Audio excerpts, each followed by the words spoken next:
Now it's time for Friday Feeders, brought to you by FNBO, the Great Big Small Bank. Clay Patton spoke with Bruce Treffer, the newest member of the Dawson County Cattlemen's Hall of Fame. Clay Patton on the Rural Radio Network. We're at the Dawson County Cattlemen's annual meeting. The biggest honor of the night is the Dawson County Hall of Fame member inductee. And this year, a name we've talked to quite a few times here on the Rural Radio Network, especially when it comes to 4-H, extension, talking equine, talking bovine. He kind of knows a lot of the gamut.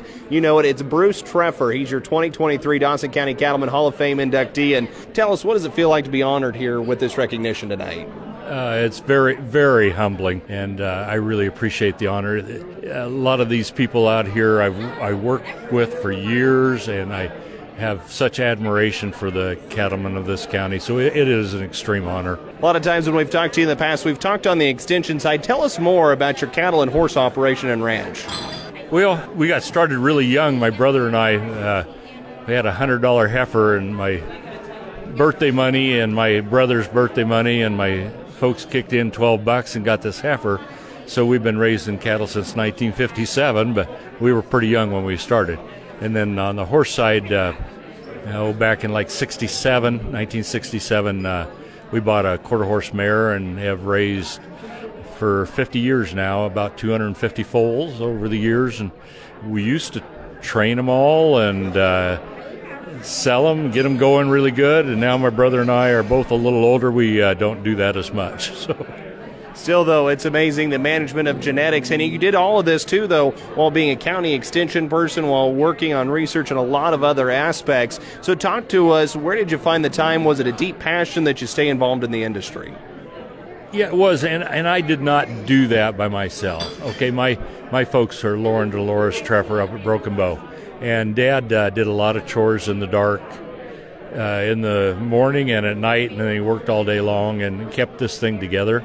And it was kind of my brother and I and my folks mainly, but I also have 3 sisters, that wanted to do something in agriculture, and the horses kind of got it started, and then the cattle got a little larger, and we were able to accumulate some land and some genetics, and so it's been a long time get-rich-quick scheme.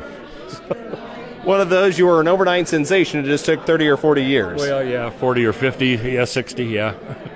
Bruce, when you get to work with young people for as long as you did, and you've got to see them come up through the ranks, what's your thought about the future of agriculture, about the beef industry, especially when you get to come back and some of those very first 4-H and FFA members are now the leaders in organizations like the Dawson County Cattlemen? Yeah, definitely. And there's still some of the people my age and a little older that are contributing a lot. But if you looked at this crowd tonight, the people that are running the organization now and doing a tremendous job, those are young people, and that's really good for this industry, all of agriculture. If those type of people coming up and that type of leadership, it's fantastic. And a lot of places have good young people and good leadership, but I've been really impressed with Dawson County for a lot of years. Even when I wasn't extension agent here, there's some really depth of leadership that hard to find other places. Family, that's what it's all about, and acting as a big ag family. It's the Dawson County Cattlemen, their annual meeting. We're just talking with Bruce Treffer. He is your 2023 Dawson County Cattlemen Hall of Fame inductee. And that was Friday Feeders, brought to you by FNBO, the Great Big Small Bank.